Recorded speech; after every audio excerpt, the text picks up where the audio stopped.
I'm Genevieve Randall with Nebraska Public Media. So glad that you've joined us for this Lincoln Symphony Orchestra pre-concert chat. Nebraska Public Media is so proud to support these pre-concert chats. Some LSO concerts, by the way, can be heard statewide on our occasional series, Nebraska Concerts, which airs following Friday Live at 11 a.m. Central Time on our statewide network, hosted by Laura Black. I am joined for this chat today by guest Damon Lee, who is a composer, arranger, teacher, and who has chosen the pieces and the order they go in for this particular concert, as well as guest violinist Cecilia O'Malley. And the concert, depending on when you are watching this chat, is coming up on Friday, April 24th. It is the music of Harry Potter, taking place at 7:30 p.m. at the Leeds Center for Performing Arts. Welcome, Damon and Cecilia. Hi, Thank you so thanks. much. And guest Ernest Richardson, who often is conducting with the Omaha Symphony Orchestra, will be guest conducting this one as well. We might as well mention that. Themes in either the stories or the music from the two of you that you think are most attractive to fans of the Harry Potter franchise? You want to go first? I'll leave it to you to go first.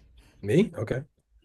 I think that the most famous one is probably Hedwig's theme, which doesn't really appear in the film, but is the demo that John Williams wrote that got him the gig. And it's the got the original melody, boom, boom, bida, boom, beep, boom, boom, but it's got like crazy violin, like crazy stuff. And that's on the show, and that's last. So it's you'd think that it would start it off, but it's last. Kind of like in the first episode, you hear it in the end credits. What is it about that theme that sounds sort of magical? Not sure. What do you think it is? I think it's sort of the uniqueness of that leap. There's something about that leap and the mode. It sounds modal to me that gives us Yeah. this sense that it's otherworldly or something. But Hmm. Yeah. For me, it's a little bit of the Nutcrackers in there. It's a Christmas time kind of sounding piece, and the instrumentation with the celeste, um, kind of quirky and very transparent and light and very virtuosic. Has that kind of sparkle to it. So you can imagine a kind of glittery music. I like this. And yeah, and the modal thing is cool too because you get that melody in that minor form that I just sang it to you in. And then if you hear the all the way to the end, you hear that melody used once again with major harmonization to signify the end of a journey, so to speak, when he's leaving Hogwarts, which is one of the more beautiful cues. But sadly, it's not published. You can't really play that one. It doesn't exist in any of the suites. There is definitely a thing about creating movie music. I wonder if, from the viewpoint of a composer, Damon, if you could talk about when you have a movie that's like a serious documentary, what is the role of the music in that documentary? Or when you have a movie that's something fantastical with magic Mm. spells and creatures you've never seen or games you've never seen where you can actually fly on your Quidditch stick or now I'm probably like outing myself as not so knowledgeable about Harry Potter, but how do you approach creating music differently for those different kinds of scenarios? Yeah, so documentary, the more fantastical a film is, the more music it'll have to help bridge that gap between the reality and the fantasy that they're depicting. Documentary films tend to have a little bit less music, and the music that they do have is kind of non-committal or non-perspective oriented kind of music. So you'll get lots of pads or you'll get lots of just like loops that don't go anywhere per se. Otherwise, it would signify like um, any sort of harmonic direction might give the viewer a hint of this guy's the bad guy, this guy's the good guy, and that's an interpretation. And sometimes in documentaries, you don't want that. And the film, the one documentary that I'm thinking of right now is The Thin Blue Line, which is a Philip Glass one, and Philip Glass tried really hard to not characterize the people and instead have kind of a standoffish or a little bit neutral sounding score where it's just movement and it's basic chord progressions. Nothing too fancy and nothing too pointed in one direction or the other so that you could decide for yourself. Well, so Cecilia, we get to have you join as a guest violinist. Tell us a little bit about your background. I know that people who are actually attending the concert and seeing this right before the performance have actual program notes and a bio for you. But how did you get connected with this concert and getting to play with Lincoln Symphony Orchestra? Well, I grew up in a musical family and I was able to start violin at a very young age since I already had two older siblings who were violinists at the time. So I started violin at the age of 2 and I very quickly fell in love with it, and it's definitely something I'm hoping to pursue for the rest of my life. So the way I got connected with the Lincoln Symphony competition is actually because I've known for many years some residents of Lincoln, Nebraska, although I've never lived there myself. I've been honored to study French with two wonderful professors at the University of Lincoln, Nebraska. And it was always a dream of mine to be able to come visit and get to know them even better. And then I found this competition and I was thrilled to be able to be a part of it. And it is such an honor to be playing with the Lincoln Symphony at their concert next week. Yeah, congratulations on being the 2025 Young Artist. What other kinds of joys have you experienced so far in music making? What is it that has been like, oh, this is a great moment for me? Well, I would say the best part of music making is being able to connect with so many different people, and it's something that it can bridge across all differences, no matter political beliefs, religious beliefs, everyone can come together and really enjoy this beautiful, beautiful art form, and it's really incredible, and I think that's what I love most about it. And I would say also those highlighted moments um, that always signal to me that this is what I want to do for the rest of my life is whenever I just have those short conversations with people after concerts and they'll say things to the effect, that really made my day. And as an artist, that's rather the pinnacle, I feel, of what I can do. If I can make the world a little bit of a brighter place, that is what I would aim to do. Oh, that's super cool. What Thank kind of you. violin do you play? I play on an old Italian violin. The maker, his name is Testori. Okay, very cool. Any story behind getting that particular violin? Or no? Yes, so actually, Oh, the violin before it belonged to me, it belonged to my sister, who I already mentioned was a violinist, and she ended up transitioning to viola before she went to college. But we still had this violin, and at the time I was too small to be able to play it. But then I grew into it over the years, and I was so excited to finally be able to start playing it, and that was about 4 years ago, I think. So it's been in the family lineage for a while. well, David, I'm going to come back to you for just a little bit here. This concert not only includes John Williams' score, you mentioned how that original theme was kind of what got him involved with this franchise. We've also got suites from composers Patrick Doyle, Nicholas Hooper, Alexandre Desplat. How do you compile the list and order the show, as I mentioned earlier, when you've got so many different composers involved? Is there kind of a way to weave through those? Aside from first just looking which one's like fast, slow, fast, this kind of thing. Um, I sequenced it in many different orders before I arrived at the one that I got to, where it has the right kind of flow, kind of like a roller coaster where it's got its ups and downs, it's got its relaxed moments. And I tried, I don't know, 15 different variations of it before I decided on this one. The trickiest one was trying to figure out how to start it because I wanted to start it off with Hedwig's theme, but I also wanted to end with Hedwig's theme because that's the one that everybody knows. And so I couldn't decide. So I decided to go with one that sounds more like the this more thriller oriented version, a little bit darker. Um, one from Patrick Doyle starts off episode 5.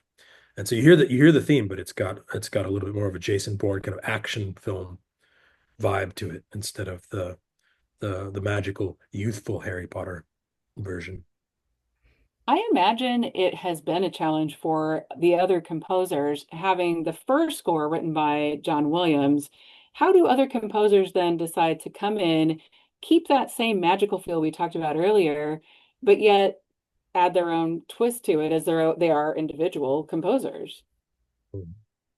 I think it's a lot easier, and also for it's easier for John Williams too because he did 3 of them, and the he did the hard work for the first one where all the whole kind of pool of motives gets created, and then he plays with them for the second and the third, and he's much more at ease. I think he's said in some interviews that he that he really enjoys doing the second film. So Empire Strikes Back compared to Star Wars, Harry Potter 2 compared to Harry Potter 1, because he doesn't have to figure out what everybody's motives mean. They already Mm. mean something now, and then he can just do strange things with it, make them land in different places. So if you start off the melody in a certain way, the expected way, he might make it so that it cadences in a new place. So this type of fun stuff that happens. And other composers also get to do that. They play with the same leitmotifs. They combine them in different ways. They have different takes on how to do instrumentation in creative ways. And for me, probably my first favorite would be the John Williams ones, and then my second favorite would be the Alexander Desplat ones. So he has a very honed profile of what his music sounds like, and he manages to keep his own sensibility and sound and feel for everything, even though he's using oftentimes John Williams motifs. Yeah, Desplat is Yeah. interesting to me because often he's working even with the same musicians when he's recording scores I've read. And so, yeah, that's Desplat or interesting. John Williams? Desplat. Mm. Yeah, the Traffic Quintet or Quartet. I can never remember, but there's a group of chamber musicians who he often works with. So that's kind of Mm. interesting. Well, I'm sure our viewers of our pre-concert chat have noticed that Ernest Richardson has entered the chat. Welcome, Maestro, Great to be here. our guest conductor for this Harry Potter concert. It's great to see you. So I guess we should ask you some questions now that you're here. I would be happy to answer them. I How was did studying for the concert and was engrossed in the violin concerto, and then thought, "Oops, I need to go talk with these guys." Well, let's go to the violin concerto. Let's talk about that. How are we featuring Cecilia here? Tell us about learning this concerto, and then what was the study that went into it for you, Ernest? Do you want to take that first, Cecilia? I asked about three questions there, I think. Sure, absolutely. So, the very intriguing thing about the Korngold Concerto is that it very much connects to modern day film music and the music of Harry Potter that will also be featured at this concert because Korngold, he was an Austrian composer who moved to Hollywood during the golden age of film, and he was very quickly hired to do so many scores for the upcoming dramas of the day. And his violin concerto actually gleans several themes from movies that he had previously composed. And many of his film scores are known to be so much inspiration for scores like Star Wars and E.T. and Harry Potter. So he was very much the OG of the film composers, if I can say that.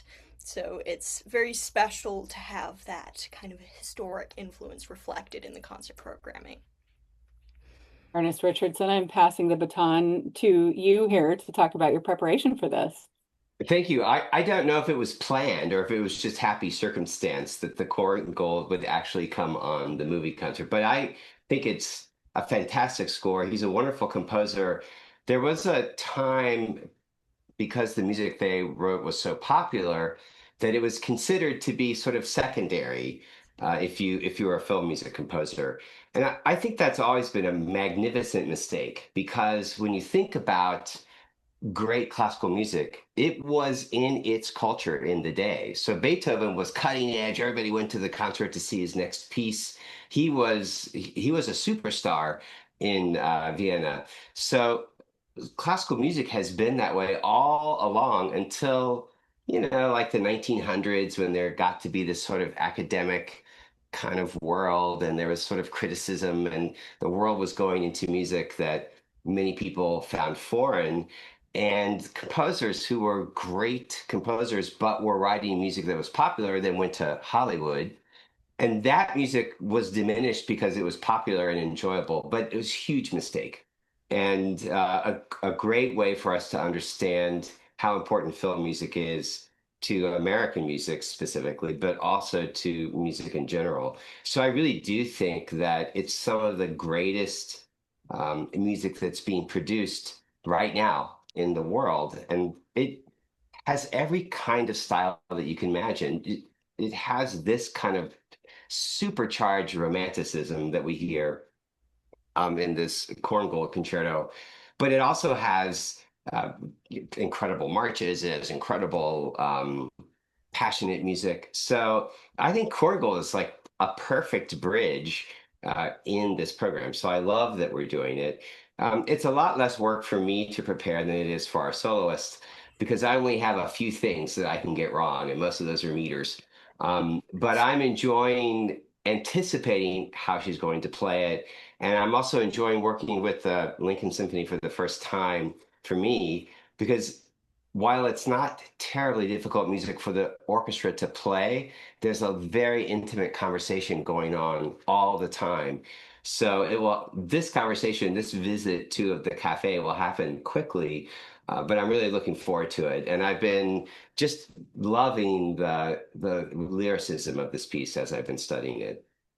The Korngold is certainly a popular work, and I like that you brought up the business of what people take seriously, what they sort of minimize, where it's connected to. A little bit earlier, before you joined the chat, Ernest, we were talking about how a composer might write something differently for, say, a documentary versus a movie like the Harry Potter films with elements of magic in them.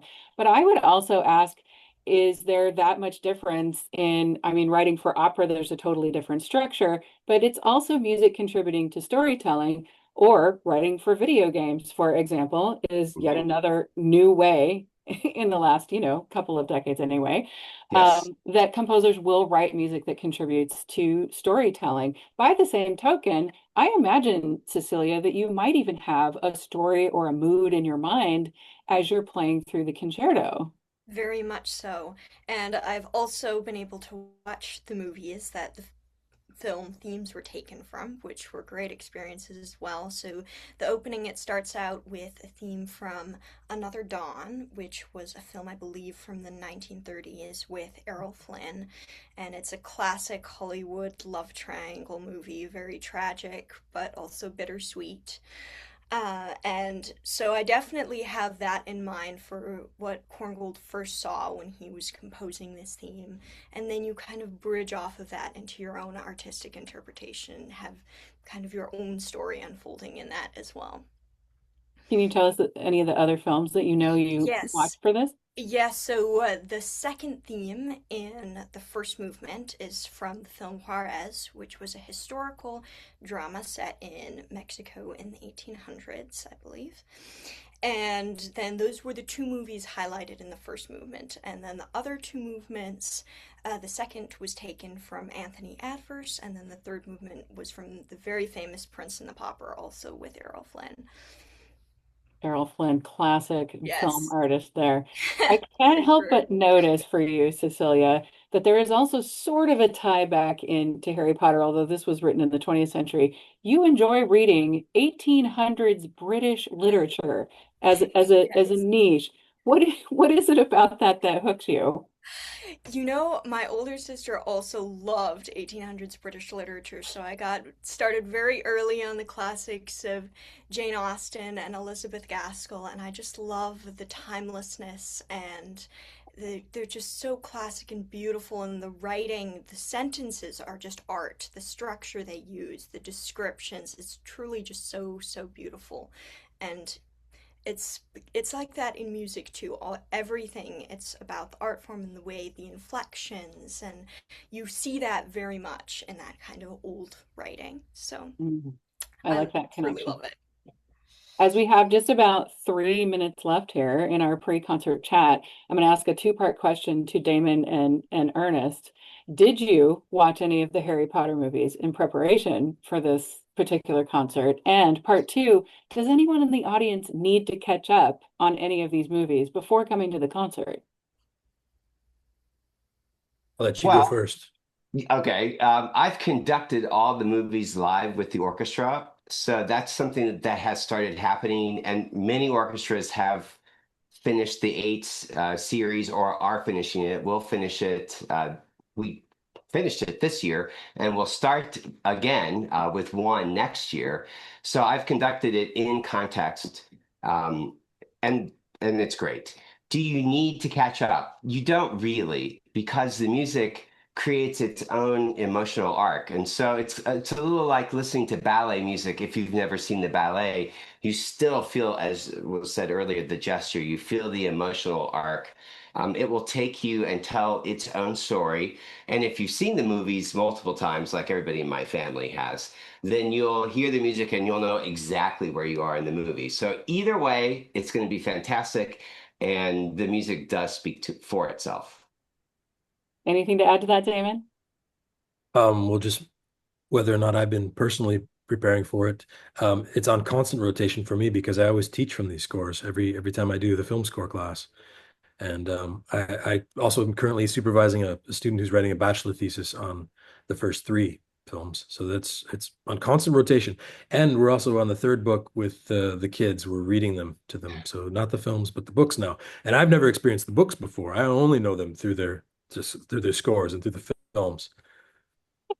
An example there of how there's more than one way into a story, and we're going to get some of those ways in this concert. My guests here have been guest conductor Ernest Richardson, the 2025 Young Artist winner Cecilia O'Malley, who will play violin on the Korngold Concerto, and composer, professor, teacher, arranger, multiple things, also clearly dad, Damon Lee, who has joined us here, who has put these pieces together for this concert, the music of Harry Potter. And again, if you're watching this before, this takes place at the Leeds Center for Performing Arts with Lincoln Symphony Orchestra. That is Friday, April 24th, 7:30 p.m. For everyone who's already at the concert watching this, welcome and have a great time. And thank you to all of my guests here for this pre-concert chat. Thank You're you. welcome.